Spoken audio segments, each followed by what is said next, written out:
I will call the work session to order. Mr. Mayor, can you do a roll call attendance, please? Councilmember Henry. Present. Councilmember Mott. Present. Councilmember Sayre. Councilmember McKnight. Aye, present. Councilmember Sayre. Aye, Lori Sayre. Mayor Johnson. I'm present. All right, thank you. Welcome everyone, and thank you for tuning into tonight's work session.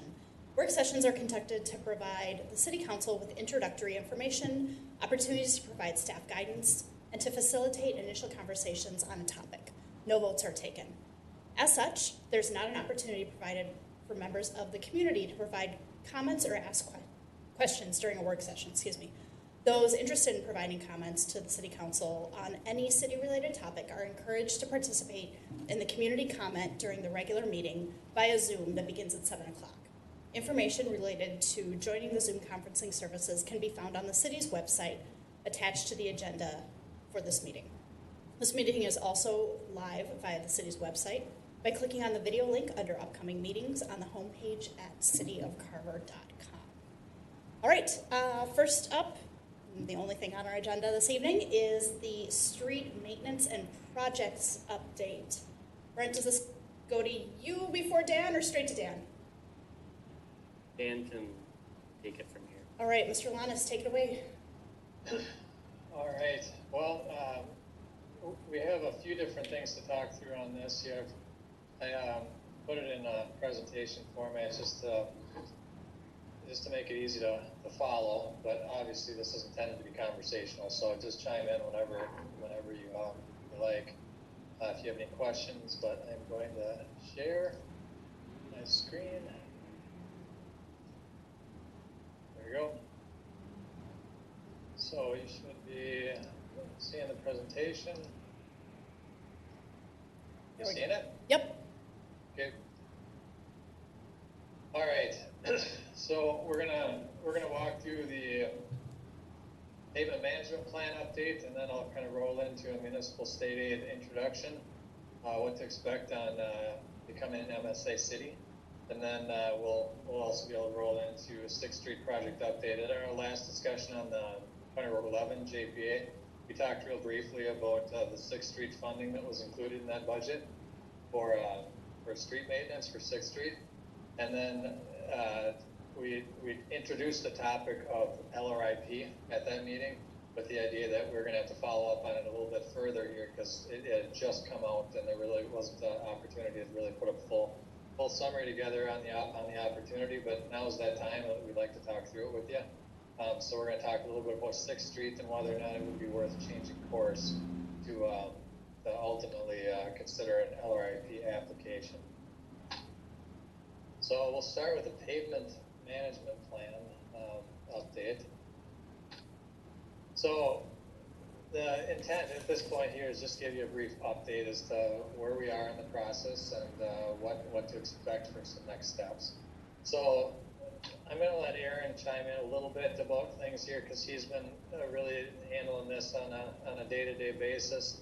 Been working with Chad a fair amount, and so Chad or Aaron can jump in here, but I'm just going to say high level, what we've completed is the evaluation phase. There's 3 phases to this. It's evaluation, and then we start to prioritize and rank the systems when we get into costing it out and putting it into a documented program.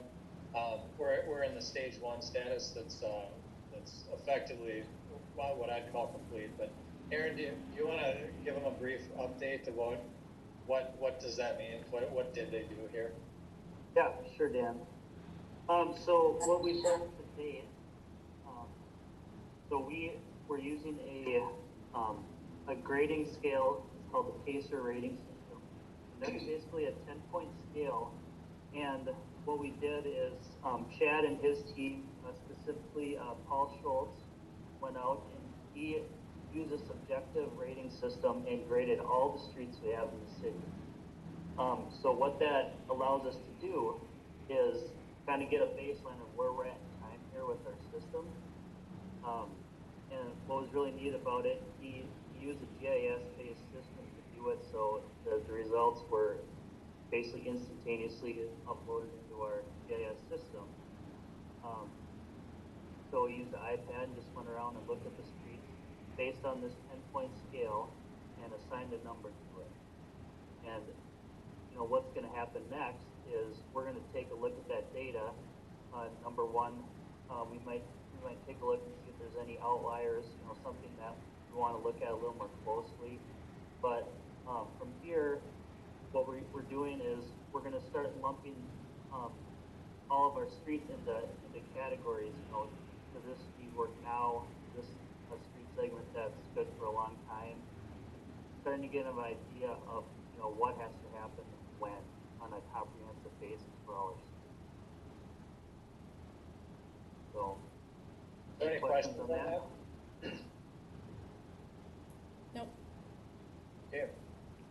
All right, so I'll keep moving through this here. So we've got the rankings, and we'll start to categorize these into different classes of condition, and then we start to bring all this data together, and we start to form kind of the basis of your pavement management plan, which ultimately is intended to advise you as to what the most cost-effective means to program your maintenance money would be.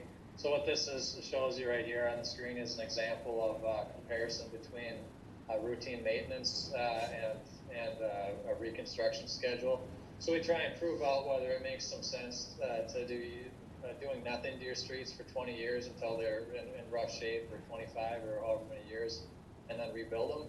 Or we compare that to doing for example, a seal coat and crack seal every 6 years, and a couple of other maintenance techniques that are intended to extend the life of your pavements such that you can reconstruct them in maybe 30 years or 35 years instead of 20 or 25.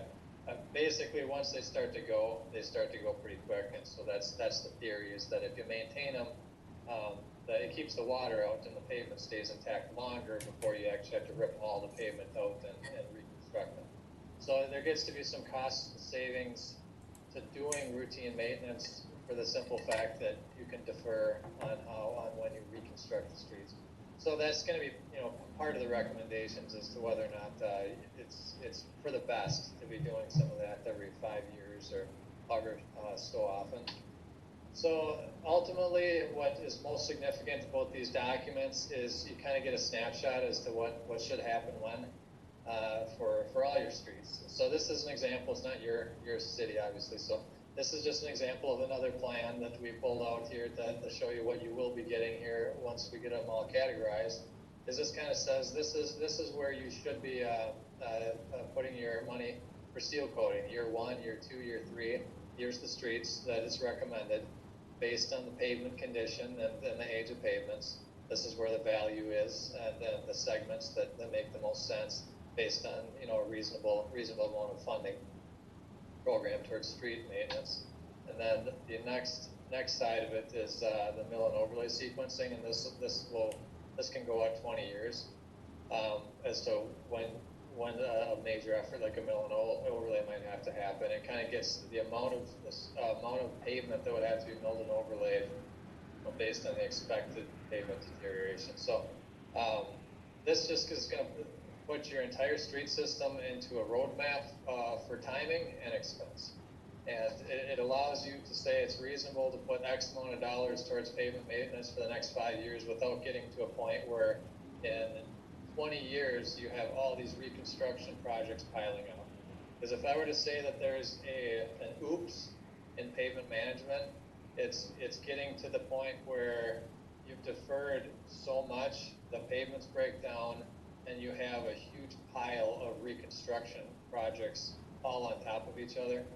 That's kind of the worst case outcome where, and I have seen it happen, where there's just reconstruction needs everywhere. And that tends to get very, very challenging, even when a city grows, to try and take that all on. It's very expensive. So generally speaking, we're trying to do the best we can to help you avoid that here with just a little bit of foresight on what should happen when. So if there's any questions, feel free to raise your hand or chime in. Any questions, or do you want me to keep going? Any questions on the pavement management? Go ahead, Joy. I just have a comment. I really like the framework that you're presenting here. This is obviously, good data coming in a way that we're categorizing our roads, and then a good data out, right? Taking that information and then putting an analysis plan together that does give us all of those cost analysis over time, as we can figure out savings and which paths we want to head down, and then also a timing sequence so that we can plan for it. So I thank you for introducing this framework and structure before you tell us which streets are in what buckets, because this helps us at least understand the framework that we'll see later once our streets are all put into this analysis. So I like it. Thank you. Well, thanks for the comment. I appreciate it.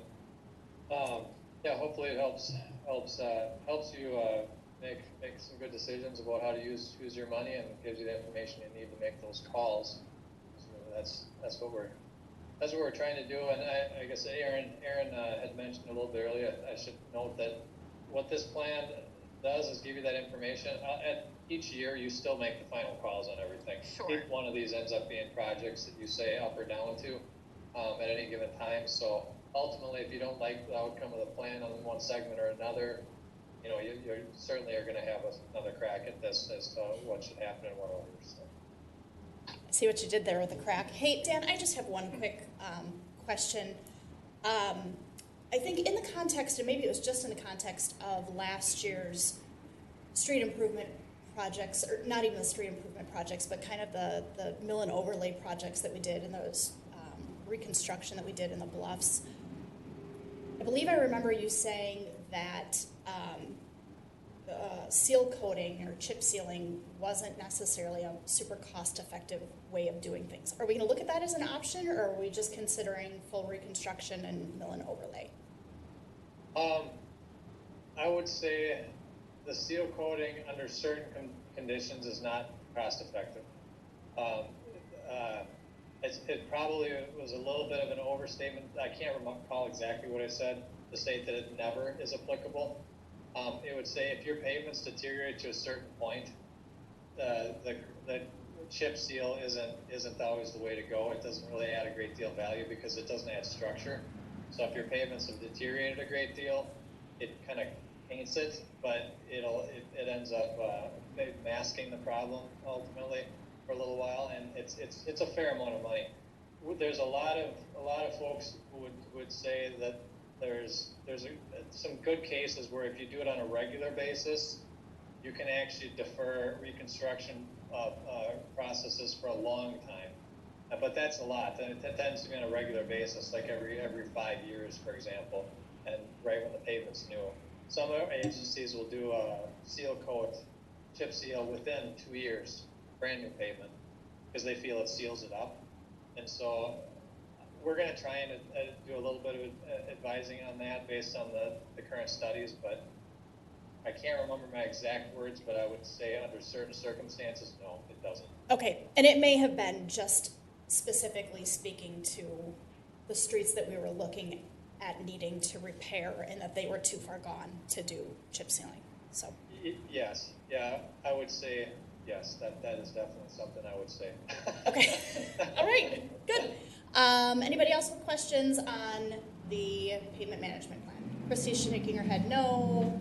Glenn, no, and Lori has her camera off. All right. Go, Lori, if you could keep your camera on, it's really helpful just as the meeting goes along. But go ahead, Dan. All right. Going in the wrong direction. All right. Municipal state aid cities. So this is an introduction into what to expect on becoming a MSA city. So as you probably know, you were just around the corner to being an MSA. Otherwise, you probably would have already heard this presentation. But your last population estimate that came out from Met Council was just below the line necessary to put you in the MSA category. I guess their rules are pretty simple on it. We double checked to see if there's any angles that would get you to qualify based on population review, but it just wasn't going to happen last year. So what is likely to occur, though, you were so close that it's a near given that come next year, you're going to be MSA. So try and prepare you for what to expect on that program, and give you a quick intro on what it means. So the MSA program is set up to assist cities with construction and maintenance of your streets. The program is administered by MnDOT, state aid for local transportation. So the department within MnDOT, they focus on nothing but state aid money distribution and compliance. Eligible cities have to have a population over 5,000. So that's where you just missed this last year, but you'll be there next. As of 2020, there was 148 MSA cities and 3,800 street miles. Just a little bit of facts about the system. Can I ask a question as we look at that? Can you go back one, Dan?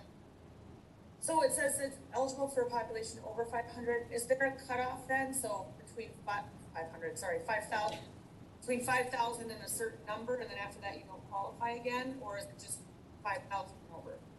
5,000 on up. Minneapolis is an MSA city. Thanks. And counties are as well. They get county. They're not cities, MSA cities, but they get county state. They get county state aid money. So the funding comes from the Highway User Tax Distribution Fund, gas tax, tab fees, motor vehicle sales tax. So if that fund is changing a great deal, it impacts the MSA account. 95% of these funds are allocated to state highways or county state aid highways or municipal state aid streets. 9% of this 95% is allocated to MSA streets, municipal state aid streets. So in 2020, the total MSA allocation was $210 million.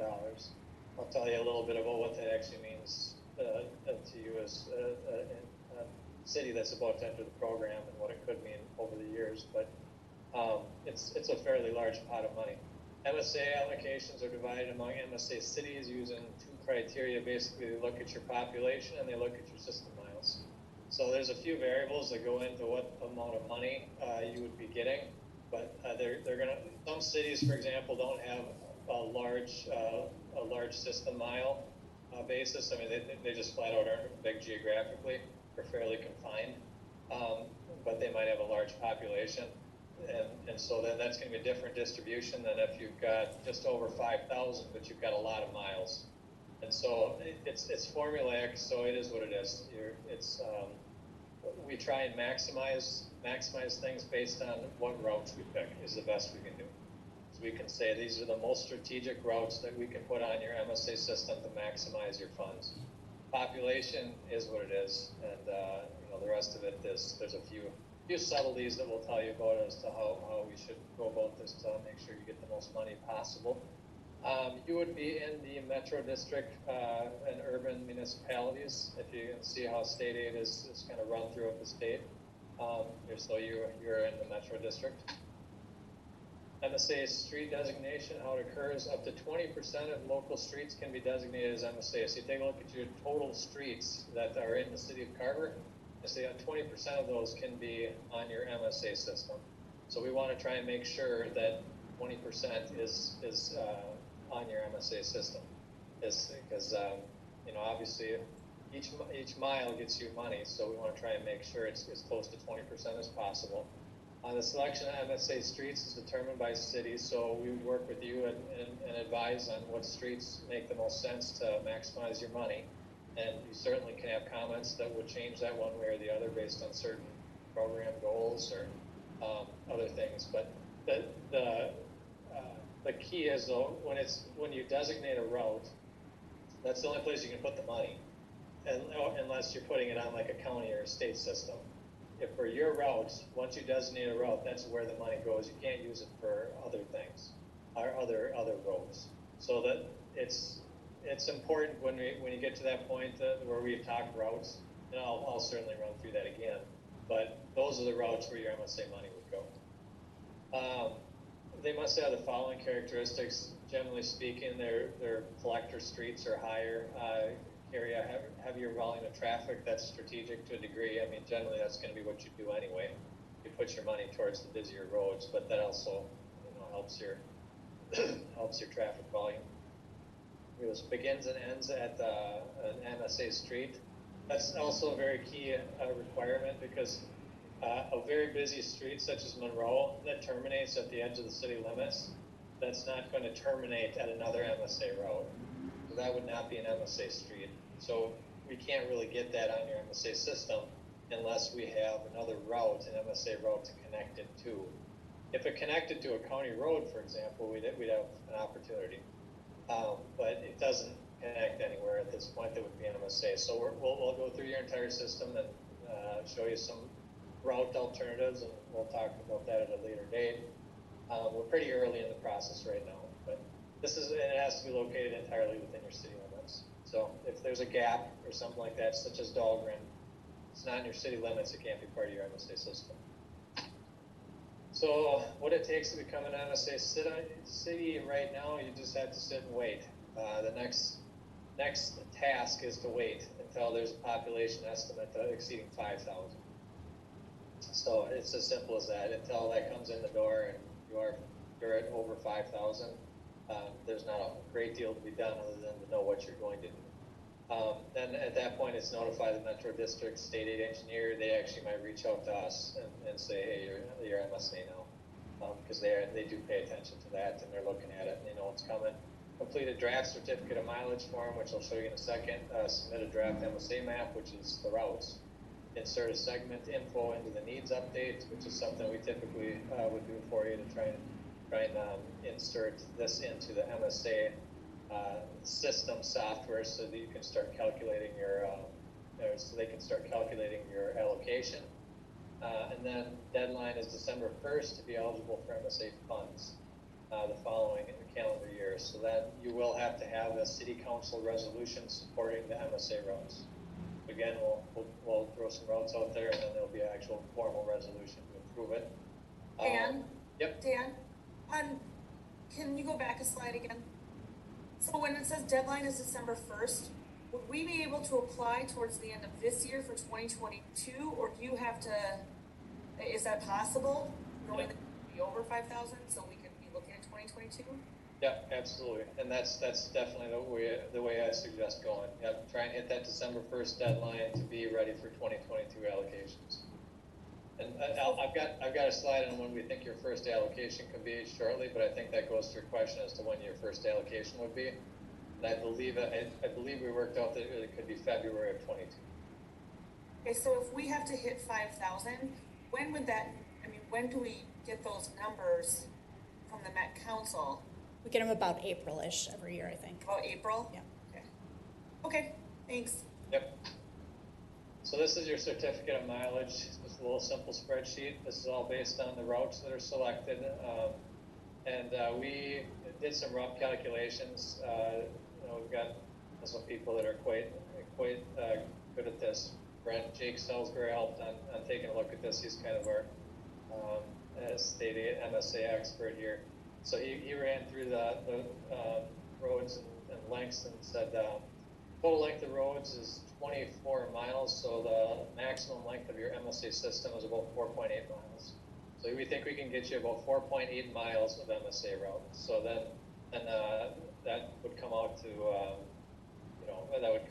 your max length and the certificate of mileage that would go into this and start generating your needs. So it's all pretty formulaic, so that does help. But which routes is important because there's some ADT considerations as well, and so we would choose to pick the busier routes, the higher volume routes if we had a choice between two. So here's what it's going to take at some point to manage it. It's just some routine activities that just have to be done in order to obtain the money. Create a new MSA city, which is once that happens, you're done. You're MSA for good. I guess I've never heard of a situation where population goes down below 5,000. So at this point, I think once you're MSA, you're MSA. Certificate of mileage every January that has to be done. You basically have to look at your new system and either certify it stays the same or change it. Mapping updates would be every Friday or every February. I think this is not every Friday, every February, and this once a year, you'd have to update your map if you're going to change your routes, send it over to the MSA office and say, here's the new map of the MSA routes. Needs updates every March for what your needs are, and then traffic counts every 2 to 4 years. And that sets your baseline for ADT because, again, we talked a little bit about how busy the routes are. Traffic counts tell you what your average daily traffic is on those routes, and that goes into the calculators. And so every 2 to 4 years, you're supposed to recount the traffic. And all that is it's something as simple as a counter that sits out on the road and counts cars. Some optional as-needed city items or system revisions, updates. If you have an update that you think is advisable, you update your system, screening board meetings, maintenance adjustments. You can adjust your percentage that you apply towards maintenance. Those are some subtleties we can get into a little bit later. Complete a state aid project. That gets into if you do have a project where you want to use the money, you have to there's some steps to assign a project number to that route and things of that nature. Then the turnback request, which is a really important one, because that's actually pretty applicable here with County Road 40. There's been some talk in the past about County Road 40 being turned back from the county to the city at some point in time. The timing of that's very relevant, and I'll tell you why. Advanced encumbrance request, you can borrow ahead against state aid. So you actually can borrow into the hole if you have a need. You can go negative. If you have a project that's a hugely critical effort and you don't have quite enough MSA money, you can actually borrow against future spending and pay it back. Then future years, you're basically just paying back your account. And then you can request MSA funding reimbursements for a variety of things. There's certain things you can do without a road project. You can use MSA money to do certain studies. For example, you could do a corridor study on one of your routes that you want to change how it operates and use MSA money for that, as long as it's MSA. Okay, so next step, summer 2021, obtain a city estimate. You just have to wait for that. Expect it in the spring of 21. Meet with the district state aid engineer. Submit a draft certificate of mileage. Fall 21. This is in the fall. That would be MnDOT review of MSA route number assignments. So some of these things you'll see again in the summer that we're talking about today. Input MSA routes numbers into the needs update. That's due. And Christy, for your comment, by December 1st, we've got to get that done. And then what that would do for us is city council approval would occur, and you would get your first allocation in February of 2022. So I'm going to ballpark right now, based on what I'm seeing, about 250 to 300,000. There could be some potential that it goes up, but there's a lot of variables and balls in the area right now with MSA accounts. As to where it might end up, but the balance of that account and how your system comes together will be the biggest determination on what that amount is. But that's ballpark, 250, maybe above 300 if things go well. So here's all the cities that there's just actually this isn't all the cities. This is just a page out of a report that they put out each year. So the numbers can get pretty large. As you can see, there's some allocations here that are upwards of $1 million a year for some cities. You can see Minneapolis, $10 million a year they collect on MSA dollars, and so there's a lot in the multiple hundreds of thousands. So there's plenty in the 2 to 300 range, smaller entry level into the system. But you're going to be 300, 250 to 300, and growing is what this is really intended to show you. As your system grows, the dollars would grow with it, all subject to how the MSA balances grow or change each year. Dan? Yes. Can you go back to the last slide, please? Can you explain to the council the difference between the population allocation and the construction needs allocation? I'll do the best I can. I'm not wholeheartedly versed in all the backdoor formulas behind it, but it's basically there's two formulas One is associated with your population. So as again, that comes into if you have a large population but a small route system, you're going to get a higher allocation based on your population, but you're going to have a smaller allocation based on your construction needs, your mileage, and age of pavement and ADT, for example. If you have just over 5,000 for your population, but you have a large MSA system, a lot of streets and a lot of needs, high volume roads that are in rough shape, your needs allocation will be much higher. Minneapolis is going to have both. They're going to have big population. You can see Minneapolis gets $11 million in population allocations and $7 million on needs. Flip over to Lakeville, they get 1.7 million in construction needs allocations, but 1.6 in population. So they actually get less for their population allocation as it relates to their total amount than their construction needs, because again, that's more of an example of where their road numbers are driving a higher number than their population does. So does that answer the question, Brent? Behind that, I don't know if I can get a whole lot more into the details. Yeah, I could be wrong on this, but it was my understanding that the buckets that are involved here, there's one more with what I'd call like day-to-day maintenance, and then there's another bucket related to more new construction or reconstruction on the road. Is that accurate? Yeah, there's a certain allocation that you can assign towards maintenance dollars. You actually can select that dollar amount. I'm trying to think of how that works, but there's a certain amount that you can allocate towards maintenance versus construction, and if it's allocated towards maintenance, there's different reporting that has to be done.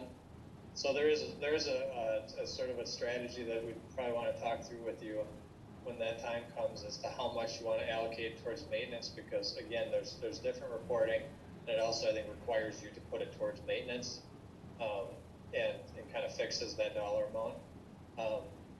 So yeah, I'm sorry, I'd probably have to get myself a little bit more versed on the subtleties to that, but we'll certainly be able to do that for you. So some of the next steps here would be complete initial traffic counts and determine counting interval schedules. That one would be, basically getting your traffic count schedules such that you could report them when you first set up your system. Then the complete the annual steps we outlined and evaluate potential turnbacks with Carver County. The reason why this is an important one that I want to outline is CASAT turnbacks are added as MSA mileage, but do not count against your 20% cap. So here's the important thing. That you would not want to take back County Road 40 as a turnback project before you are in MSA city. The reason being is because if that was a part of the city system, that would probably be an MSA route, or would want to be an MSA route. It would use up mileage, and it would count against your 20% cap of MSA roads. But where right now we can take 4.8 miles of Carver roads and put them on your MSA system, and then you can take the entire length of County Road 40 that got turned back after your MSA, and you can add that on top of it. So you could end up with 6 miles of MSA roads that's over 20% of your local streets, but they'll allow you to do it because it's it won't count against us, is what you're saying. It will not be capped at 20%. You could actually have a loop. I'd hate to see a loophole. I think exempt mileage. Yeah, it's basically they won't penalize you for taking a turnback. They'll let you exceed 20% and collect needs based on it. And that will never count against us 5-10 years down the road. No, I'll have to get into the weeds as to how long that will allow you to go above your 20%. But yeah, when you add it, it will not count against it. So I'll be prepared to give you the details on that a little bit further. Sorry, Glenn, go ahead. I was gonna say, and that would go from, the entrance in the Carver on, right off of, 61. Would that go all the way through to Jonathan Carver Parkway then? Yeah. Okay. So, another separate discussion that in itself could be a presentation of a lot of key information as to how that process would work. But just to kind of highlight that, I think that at this point we'd certainly be kicking the can a little bit on at least timing that out until after your MSA. But after your MSA, there might be some advantages here to try and add to your MSA allotment each year if you're eventually going to take it back over. So, or take it over. Complete ongoing system revisions to maximize MSA mileage and funds. So, add mileage as the city develops, add high volume roadways where you can, and remove segments if and when necessary if it's deemed not the most valuable segment to have on your system. So, I will stop the questions on all of that. Christy, go ahead. Dan, can you go back to the slide that had the dates where council would approve? Okay, so let me just. Okay, so obviously the state budget fluctuates. If we are approving this in the winter, or of whatever year it might be for the following year, considering the time it takes to go out for bids and things like that, what happens if the state comes back and like a shortfall? How, and maybe Brent, this is more of a question for you, I guess, I'm not sure. What do we do then if we say, okay, we're doing 6th Street and we plan for it, we approve it, and then the state comes back with a shortfall of money for that year that we're planning? What will we do? It's hard to answer that question. I guess I'd try to make a couple of different comments. That we're going to expedite this process a lot quicker than what you see in Dan's slide. So as soon as we get that verification in April, we're going to be ready to go through MnDOT's office, selfishly, so that we can have an understanding of what these funds and how they impact the 2022 budget, so we can have conversations like that. We wouldn't put the council in a position where you're bidding a project in late fall, winter of 21, needing those funds in 2022 without having them in place. The second part to the question, I've never heard of the state rating the state aid funds, street state aid funds. It's always been local government aid. Well, there's a first time for everything, but I'm holding you to this, Brent. The Vikings are going to win the Super Bowl next year. Oh, that's not going to happen. But I would say that it would be a matter of we would avoid that by not putting ourselves in that position, but we're going to aggressively secure those funds and get an understanding of how they can work for Carver. Hopefully well before you have to certify your preliminary levy for 2022. Okay, thank you. I'll do my best on that too, just because I know that program administrator pretty well, and I've actually been talking to him a great deal about the shortfall lately from what's been going on. His name's Dan Erickson, and he's a really nice guy who does his best to try and help cities through their projects. And to your question, when we set up a project number and say we're going to be using MSA dollars, we'll let MSA know about the construction cost estimates and such ahead of time.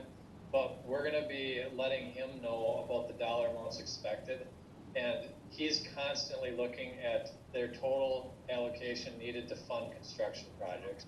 Where they start to get a little bit tight, it's the borrowing.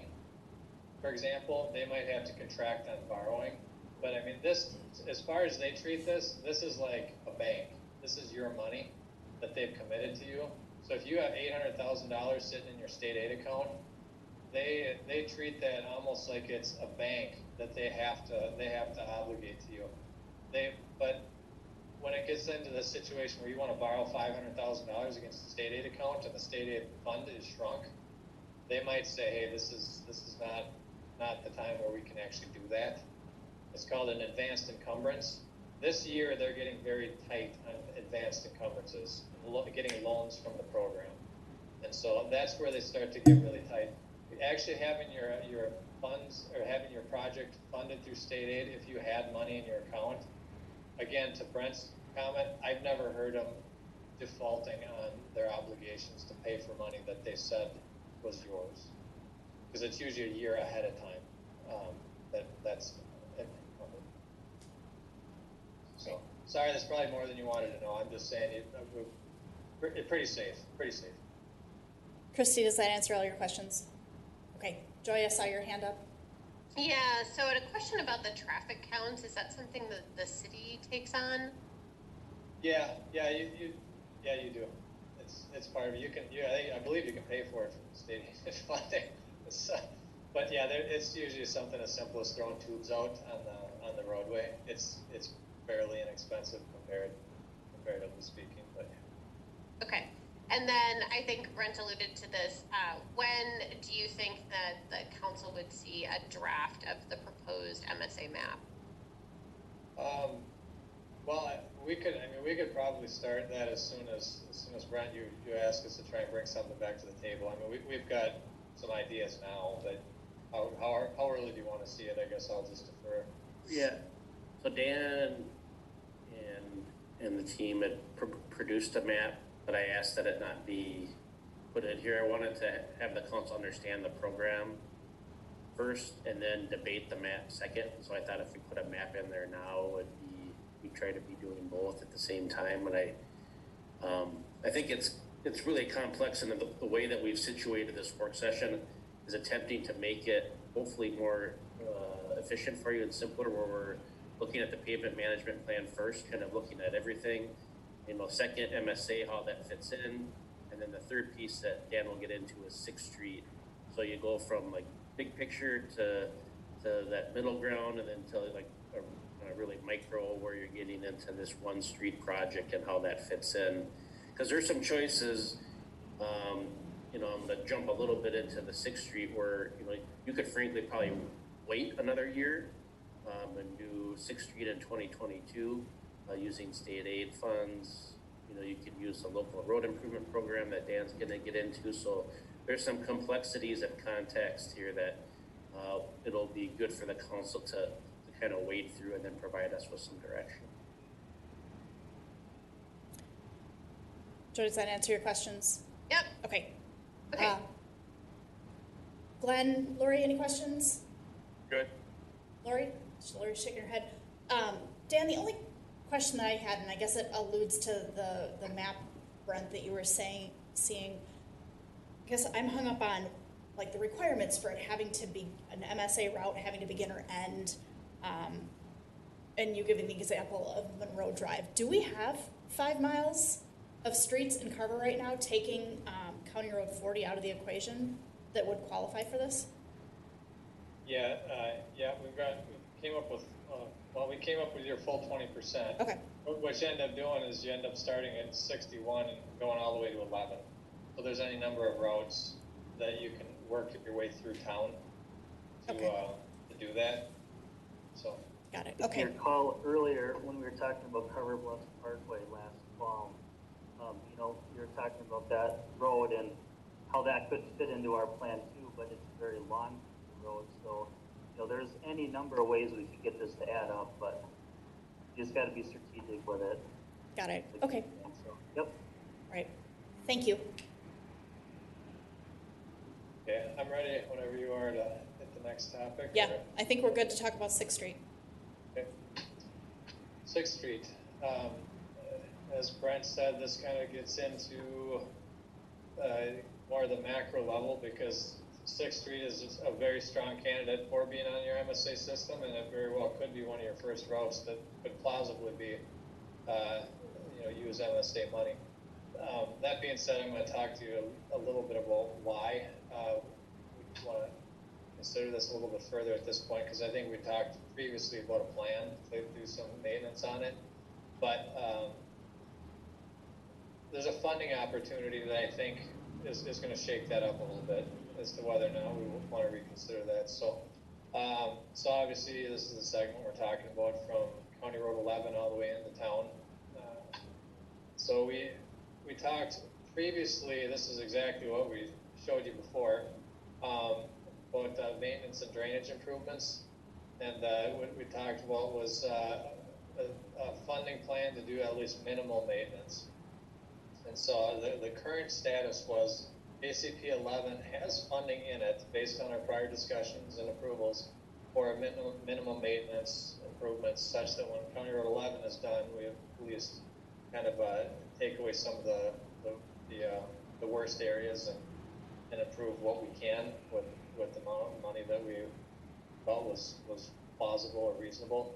We consider this to be plus or minus a 5-year fix, and when I say that, I just threw out the question everybody was going to tend to ask, what does 5 year mean? I basically can only explain that as to what's your tolerance level in 5 years for some of the same issues that you're looking at now. You know, if it's going to be a problem to have some of the potholes and some of the things, the large cracks break apart in 5 years, the same way that it is now, they probably will start to reappear in about 5+ years in some of these areas, because we're not taking care of all the pavement. We're taking care of the worst areas, and some of the areas that are not bad now will be worse in 5 years. So I'd say it's about a 5 plus or minus 5 year fix is the best we can do, because we're only catching the worst areas right now with that funding available. And it was really about funding availability. That was a factor in the solution. It wasn't. We'd opt to reconstruct if we could, but when money's not available, you do the best you can to keep the pavement intact and let along as long as you can. And so, so this is the review. This is what you saw before. The street age is about 26 years. You've heard the number many times about after 20 years, your pavement starts to see its lifespan reach its max, and reconstruction tends to be talked about. You know, it can last longer, and it can be less. But at this point, 26 years, it's not looking great in a few spots. Some significant cracking, raveling. Funding was not available for a full reconstruction. Because half the road was improved, but the other half wasn't. Again, that was based on money available. This is the other half. Excuse me, Dan, could you share with the council again your estimate for full reconstruction of 6 for some context? Full reconstruction? Yeah, I think I remember somewhere between 1.5 and 2. Does that sound accurate? Yeah, it's about 1.5, and depending on what other improvements were into it, because I look at some of the deficiencies of this road as the trails and walkways. I would say if I were to look at the corridor, I'd say between 1.5 and 2 is the number that I'll kind of show you in a little bit. But the pavement recon is the biggest part of that. So at the time, though, that number was too big to reconstruct it, and so we looked at, and we have some drainage issues, as everyone's been aware. We've had some flooding issues, the street overtop, the curb overtops. So we had about a $300,000, probably about $320,000 in the JCP budget to take care of some of these worst areas. And then we basically left that with our 8. Hopefully that gets us another 5 years. Maybe it can get us 10. But then we'd probably have to go at this entire thing and reconstruct the pavements. Because again, you get into a constant cycle of deterioration unless you really seal the pavement up fully. A mill and overlay, for example, would be appropriate to really take care of the surface of this pavement, which again is more than this. So moving on, so where are we at now? So I guess we should cover what happens if you don't do anything. This was a little indication of what happens with pavement as you go through the cycle here. It starts to pothole. Potholes just get worse. Water starts to collect in large areas of the pavement. Then you get into major failures that I got a kick out of that picture. And then of course, water will find its way to do all kinds of crazy things to an area if you don't do anything. So This is my favorite slide of yours ever, Dan. All right. Yeah. Yeah. So this is what water does, and this is pavement life is all about water and keeping water out. So the update, though, this is the item of the day. The state bonding bill had $75 million in local roadway improvement program funding. This is going to be commonly referred to as LRIP. You'll hear that term for the program used more commonly.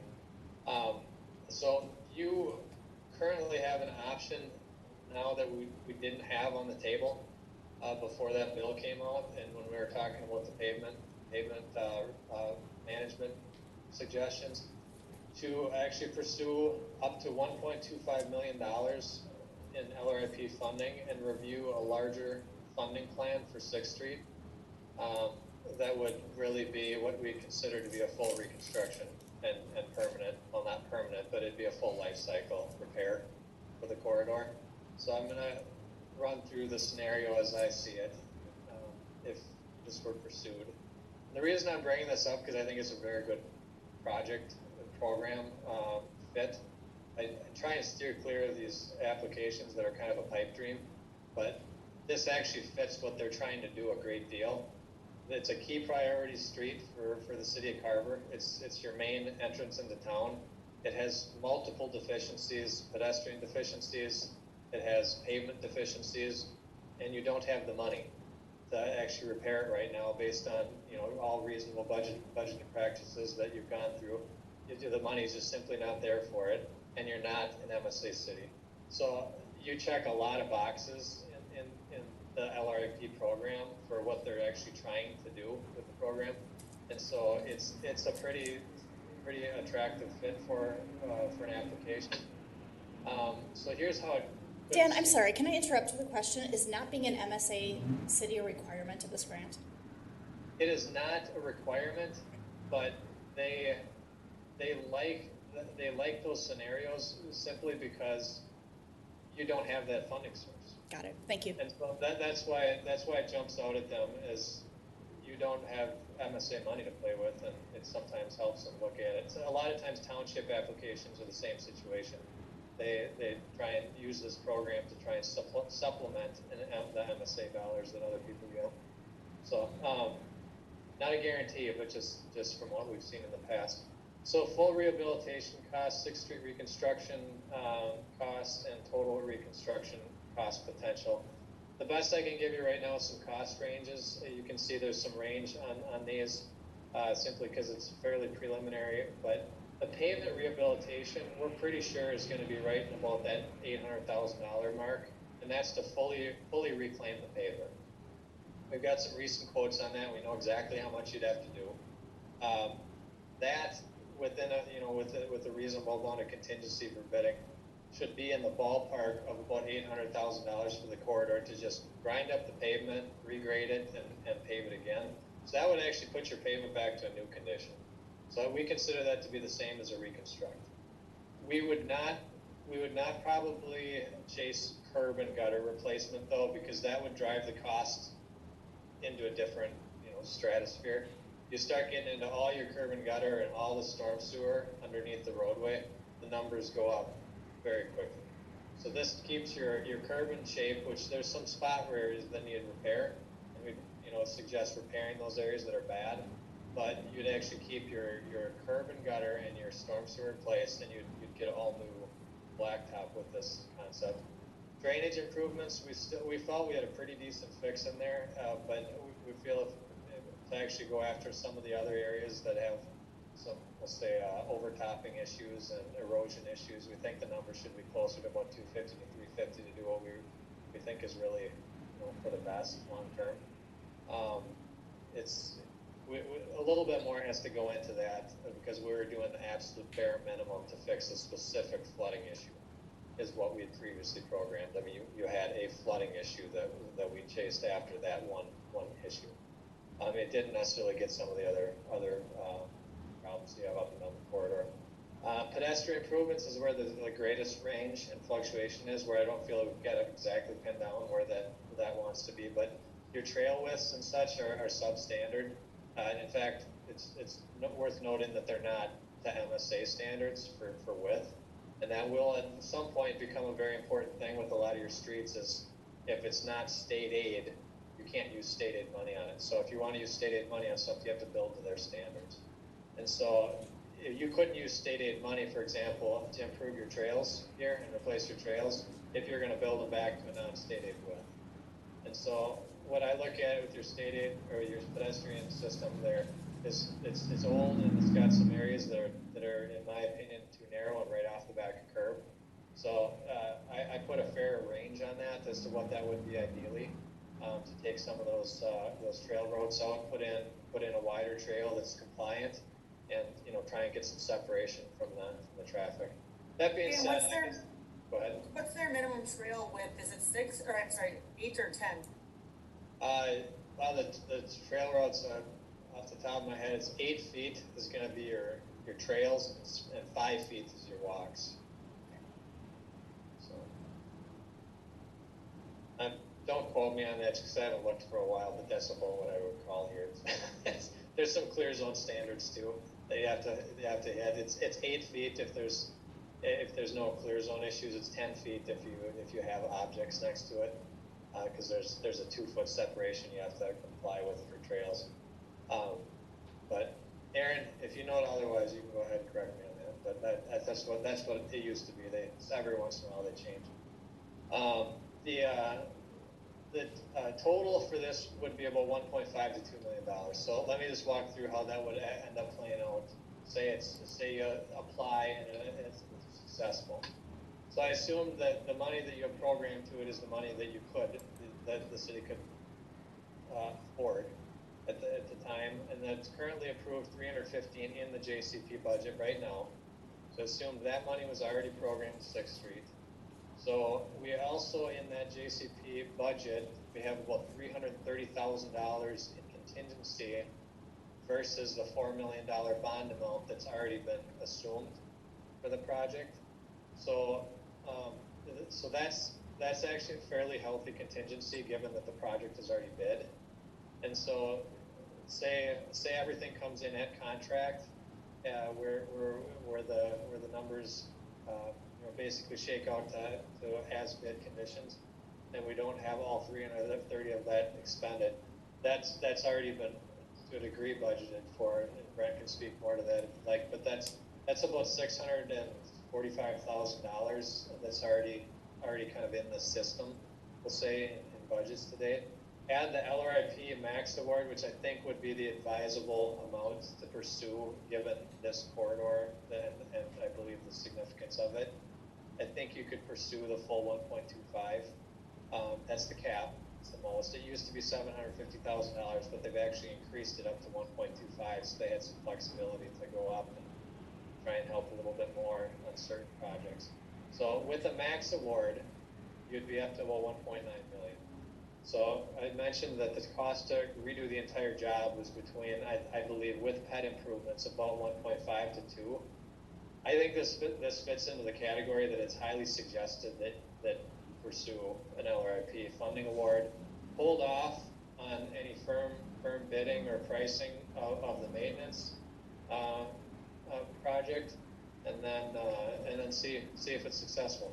And if it's successful, at that point, there's some scoping that would get done based on the amount that's awarded to try and get this into a budget that's good, safe and reasonable, that you can kind of bank on a safe landing on the outcome. So that being said, this funding would without question take care of your pavement. Where the question is going to come in, it's going to be the PED side of things, which I think is important to the application itself, is improving the PED facilities and improving some of the drainage issues. And so there's some flexibility in how this could get scoped out in the end, but I would, at this point, I'd suggest saying that we're gonna fix the issues on the corridor and try and harness, the intent to money where there's the need, and that could be as much as 1.25 million. So I'm almost done. Then you can ask any questions you'd like here. So your recommended next steps at this point here is obviously for you to consider what I've got to say on some next steps here. Obtain county concurrence to sponsor the application. What that means is because you're not an MSA city, they don't have a means to pay you through their program. And that's all that it really comes down to is there's no mechanism for them to wire you the money. And so they don't have a means to deliver this in a briefcase anymore. It's going to be all about a wire transfer to an MSA account that's all established and set up. So they don't have that. So what they ask for is that if you're not MSA, you need a sponsor that is an MSA city that will basically pass the money through their system to you. There's no like fee for this. It's basically just an agreement with Carver County that, hey, will you sponsor it? And then the money gets wired into Carver County's account. Carver County would give it to the city, and they really don't have anything to say about it. It's just kind of a handshake deal where they say, okay, we'll sponsor it for you, and we'll give you the money through our account. It's still a city system. Carver County doesn't really have anything directly to do with it. Council authorization to apply for LRIP. This is the important step here, that why we had to hit this today is we would need your authorization to apply by the 19th. Applications are due by March 1st. So we have to apply by March of 2021, and here's the outcomes. If you're successful, we suggest we sit tight on a lot of this and just wait until May. If you get the money, refine the scope of the project budget based on the award amount and the design of the bid. And so ultimately we'd have to rescope it and make sure that, you know, your award amount plus the money you have budgeted will meet the intended scope. And then you're going to have another opportunity to say up or down to the application. Yes, we accept. No, we reject. And at that point, you'd basically be talking both scope and make a determination on what you would do with 6th Street. And if not successful, it'd be proceeding with the minimum maintenance plan that's already in your plan. That's kind of just proceed as we've already talked about, and do the best we can do with the money that's available to try and keep your pavement intact for as long as we can until a full reconstruction is warranted.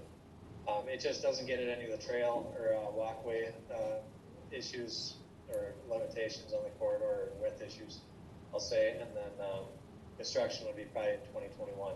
So if LRP was successful, the soonest this could happen would be the fall of 21, because you actually have to have state plan approvals. And that process takes a little bit of time. So it does enter into a state plan approval process. Fall of 21 is the earliest. Could go as late as 22, spring of 22. So that is the full presentation of the LRIP. So, all right, Dan, I'm going to jump in with my questions real quick. Remind me again, the full reconstruction gets us another 20 years potentially? Yeah, and we're always going to say new pavement should last you a good 20 years, and if maintained, no longer. Okay. You mentioned that the plan that you just presented to us does not include curb or gutter or storm sewer. Is there a need for storm sewer work in that area? Probably some spot repairs, things of that nature, but there's not seeing major failures in the storm sewer system. So the issue when we say drainage is the water's going in the wrong places. Yep. It's overtopping places it shouldn't. Not necessarily the storm pipe itself. Okay. What I was getting at with that question is I don't want to put this much money into a street that needs to be dug up to do sewer improvements, storm sewer improvements at a later date. As far as the drainage issues, I'm familiar with when we get a bunch of rain, the stormwater and runoff issues in that area, but will the drainage improvements also kind of tackle the springs that are on that north side that bubble up and cause the roadway to be a skating rink on that side this time of year? Yeah, and we're hoping to have a good handle on that even by spring. That's some drain tile issues, but I'll just say yes. Okay. Because it will be, those are small issues, I think we gotta take care of one way or the other. Okay. But they're pretty small dollar amounts, but they're just private property issues that are a little bit more complicating. Okay, agreed. I just wanted to make sure that we're taking care of not only like this kind of this, if you bucket them, the spring and summer water issues, but also the winter drainage and water issues there. Okay, I am sure I'm not the only one with questions, so council, go ahead, Joy. You're I'm on mute. So what happens if we apply for the 1.25 million and the state comes back and says you can have 600,000? Yeah, it is possible, Okay. and that does get into how the application's framed. If we said this project costs 1.25 million, and we ask for 1.25 million, they might just reduce it. But if we can show $1.5 million in eligible costs, or $1.6 million in eligible costs, and apply for 1.25, it's a lot more likely that you're going to get pretty close to that number. So I'll have to rerun some calcs on this and make sure that we actually can show the eligibility necessary. But let's just say they do that. We are going to have to take that award and make a call. We're going to have to decide whether or not we would want to accept the money and proceed, rescope the project, for example. So let's say we can rescope it and still stay within the confines of our application and what we intended to do and told them we'd do. You would basically get into some rescoping to make a final determination. And I guess worst case scenario, if it's such a small dollar amount, it blows the budgets, then you'd have to just simply say it doesn't work. Okay, that was my only question. Lori, I saw you with your hand up. Yeah, I have a question. Some of the private residents on 6th Street, are there any that are on well water? And is this something where we would want them to eventually decommission those wells? Just thinking about things that came out from our previous street improvement projects.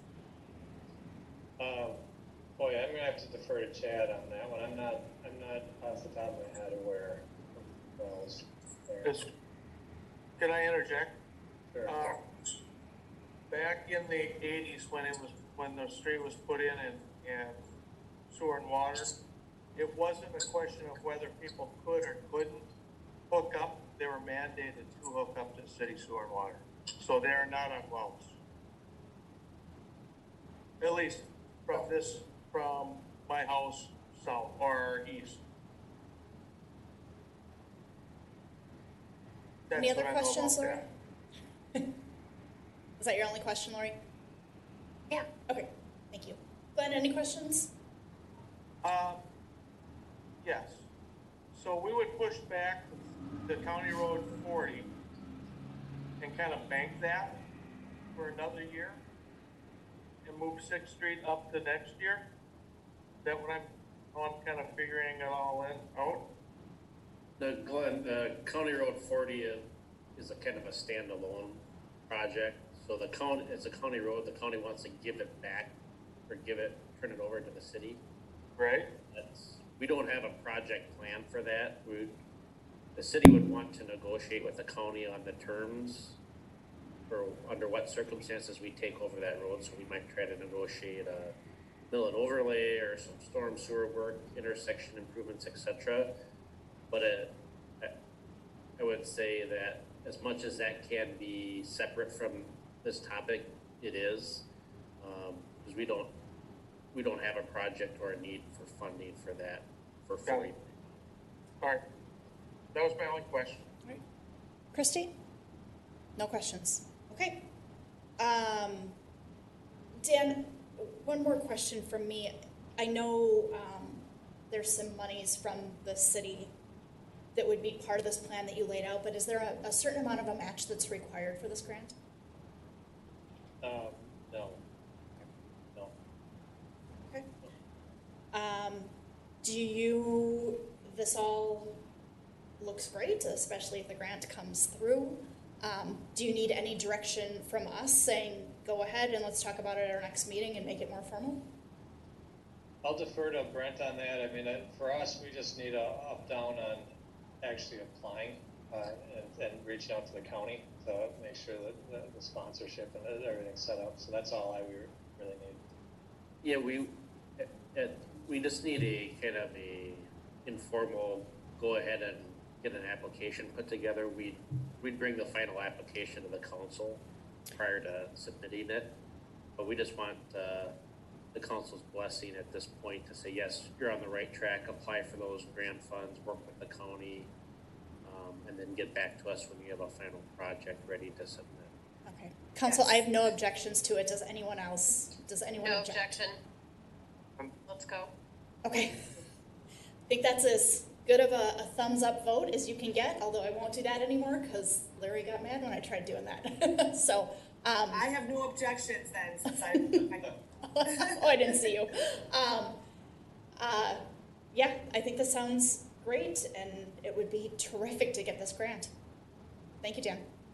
Thank you. All right, sounds good. That's all I had. That's all. That's it. That's all. That's all I've got to say. Only an hour and a half. That was a real quick hour and 40 minutes. All right, moving on to city manager's report. Mr. Merrick.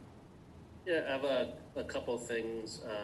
I asked Chad if he could review an update on kind of the skating rink process, and then also run through some of the feedback and comments we got related to some of the snow events over the holidays, and have him kind of go over with you what those comments were and how they've been addressed, and then give the council an opportunity to ask any follow-up questions. So with that, Chad? Thank you. Thank you, Mayor and Council. So the ice rink is actually going really well. We had 7 floods over the weekend where we just add a little bit of water, let it freeze. The temperatures were conducive to making ice. Let's see, the recreational rink, the additional smaller rink that we've been building has been a little bit of a challenge. We built the berms, flooded it, but with the warmer temperatures and the sunshine today, it seemed to kind of defeat some of our efforts. But I think we're going to make it a little bit bigger, and the large rink I think should be up and functional for the weekend. So it's not open yet.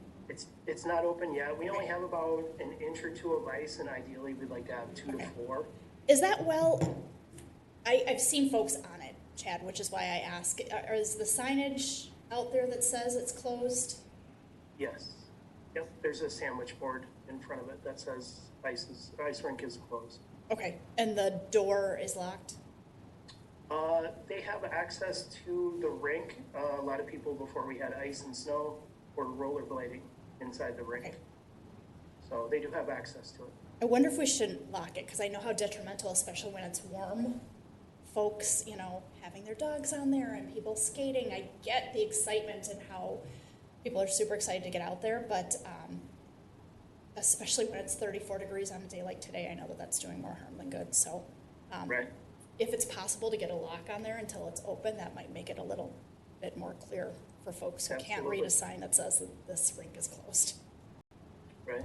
Yeah, this is a really kind of nitpicky. Is it on that sandwich board? Is it on both sides that it says rink is closed? Because I swear I went by this weekend and it was either turned around or something, because I couldn't see the wording that said it was closed. I saw the sandwich board, but I didn't see any wording.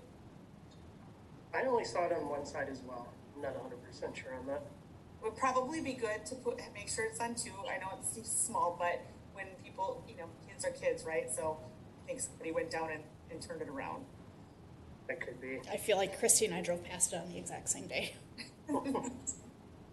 But thank you for all your work. I know that that's rather labor intensive at the beginning especially, and really excited, and hopefully the second rink will be up and running, hopefully with good weather. So, Chad, can I say something? Maybe this is for Brent also. When we're doing communications about the ice rink, because I did get a few people getting a hold of me over the weekend too, asking different questions. Is it possible to maybe when we put some of our social media out or on the website to say some of the factors that build ice, like we have to take into consideration, the air temperature, but also the ground temperature, and I had to let people know, like, we've had snow events and holidays, so we have to do, streets come first, and we're helping snow. Does it make sense to maybe add a couple of those kind of qualifiers? But the the dots below that say, here's what we deal with to make good ice? Absolutely, yeah, we can coordinate that. Oh, any other questions on ice rink? Go ahead, Lori. I have a question.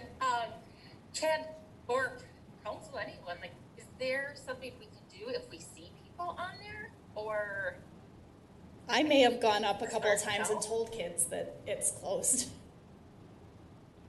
Oh, It's challenging for us because we're only there until 4 p.m. So typically after 4 p.m., you know, the possibility of other kids coming out on the ice is you know, always an option, but it creates a little bit of damage, but it's repairable as long as the temperatures are cold. But we could definitely try to talk to them and inform, educate them.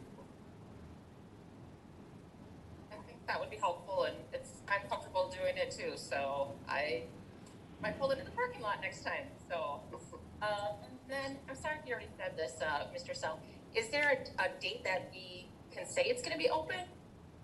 Or like, for sure by? We're trying to get it open before the weekend, but it was 38 degrees today. So we didn't add any water to it because otherwise the water comes out at like 52, 53 degrees. So it would just melt more than make ice. Okay, all right. But hopefully we're trying to get it open for the weekend. If I could, I would add that, you know, I can work with Chad and probably Brenda Good, and we can coordinate maybe a more robust communication effort that the rink is closed. I don't, not to be parental, but I don't think it's a great idea for the council to start engaging residents that are on the rink. It'll work well if they say, okay, thanks, we'll get off. But if they confront you, then you're in the middle of an incident where they're saying, I'm not getting off the ice, and really you don't, as an individual council member, have any means to make them get off the ice, and we certainly don't want to start calling the sheriff's office for an ice rink. So just unsolicited feedback as it relates to that. thank you. No, thank you. That's just what I was looking for too. Just every different thoughts and views. And then I'm learning more about ice making too, but even just that example of Mr. Sell saying the water comes out at 58 degrees. I think just part of the educating and the communication. I just always thought it came out freezing cold, like, you know, the garden hose, so sorry. No, that's fine. Any other questions on the ice rink? So our last two snow events have went pretty well. I just want to inform the council that we do have only 3 out of 7 public services staff members have actually plowed snow in the city of Carver in the last, I'd say 2-3 years. So we're running with a relatively new crew. Some have experience, but just are new to the city of Carver, and some have never been in a plow truck. So the learning curve, it was challenging, but everybody did really well. The December 23rd snowstorm was a huge challenge just because of the duration. It was a long snow event, the cold temperatures, and also the wind. There was a lot of drifting. A couple of the other challenges, I think with it being kind of a big snow event, the first one, some people still had their cars parked on the streets. Again, the drifting, and a few things were missed, a couple of cul-de-sacs, and that first snowfall is always a challenge because you can't see where the curb is, you can't see where the grass is, so streets are a challenge. Snow blowing the trails are a challenge. So there was a few just minor complaints. Hey, can you come a little bit closer to the curb, push this back, or you forgot my cul-de-sac. So we cleared that up. We had staff come in on Saturday after Christmas and addressed all those issues. The December 29th snow event went much better. We actually had a couple people call and congratulate us on doing such a wonderful job. There was a couple along the trail that had complained the first snowfall and then called back and said what a great job we did and thanked us. We do work in cooperation with Deputy Katie from Carver County Sheriff's Office, and she was handing out tickets and warnings. Warnings on the first snowstorm, and then tickets on the second one. So, other than that, I think go ahead. Chad, would you mind explaining to the council the process that we use for plowing cul-de-sacs? It's not a traditional you drive by, but there's a kind of a two-part process to that. Sure. So when we're plowing with the large plow trucks, we drive into the cul-de-sac. We actually go around backwards. So rather than taking a right and following it around, we take a left and go in, and then we stop and we drive out. That leaves all the snow in the middle of the cul-de-sac. So the next shift would come in and clean that snow off out of the center of the cul-de-sac and push it off into, somebody's yard right back at the curb. So I think there was Chad and his team did a great job of handling it, but with the storm right before Christmas, that process was used, but we supported having the team be at home with their families during Christmas, and so the snow in the middle of the cul-de-sac was left till Saturday, which caused rightly so maybe some anxiety for some folks. So I just thought that might be some useful information for people to have. Any questions on snow plowing council? Sorry, Chad, did I interrupt you? Did you have more? No, I was just going to ask if you had any questions. Okay. With no. Oh, I have Oh, sorry, Brian. Go ahead. Okay, we are at like 9 minutes before the council meeting. Can it be something that gets held over until the next one, or is it? Sure. Yeah, sure. I need a break. I'm sorry. Okay. And I think Christy does too. So with that, I would entertain a motion to adjourn. I will make that motion. All right, we have a motion by Councilmember Mock, and I'll second. Joy seconds it. Any further discussion? All right, Mr. Mayor, can you do a roll call vote, please? Councilmember Henry. Aye, Glenn Henry. Councilmember Mock. Aye, Christy Mock. Councilmember Sayer. Hi, Lori Sayer. Councilmember McKnight. Hi, Joy McKnight. Mayor Johnson. Hi, Courtney Johnson. Thank you all. See you in a few minutes.